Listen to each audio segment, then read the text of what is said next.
Kapatid na Eduardo B. Manan, sa pagsabi po ng inyong kaarawan, ay taglay po namin ang buong kagalakan at pagpupuri sa ating Panginoong Diyos dahil sa patuloy niyang patnubay sa inyo at sa inyo pong buong sambahayan. Maraming salamat po sa inyong pagmamahal, pagmapalasakit at pagkabay sa aming lahat. Ang inyo po pag-ibig at pagmamahal sa buong Iglesia ni Cristo ay totoong daman-dama po namin. Sa bawat pagtuturo po ninyo ay inyo pong ipinadarama sa amin. Ang inyong marugdob na hangaring lahat kami ay maligtas at walang maiwan sa daan ng paglalakbay.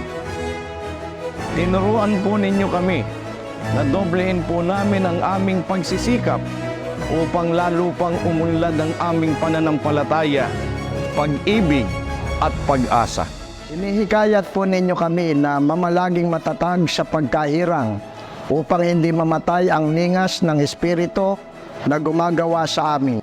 Lalo po ninyo kami itinulak sa malakas na paggawa upang lubos na ipalaganap ang mga aral ng Diyos na nagbunga po ng lubhang maraming taong nagbabalik loob sa Diyos. Pinangunahan po ninyo ang paglulunsad ng maraming mga aktibidad tungo sa ikasusulong ng mga ito. Ipinaunawa po ninyong lubos sa amin ang kahalagahan ng puspusang pagsunod at pagpapasakop sa pamamahala ng Iglesia ni Cristo. Pinakita po ninyo sa amin kung papaano kami dapat mamuhay na naninindigang matibay sa aming kahalalan.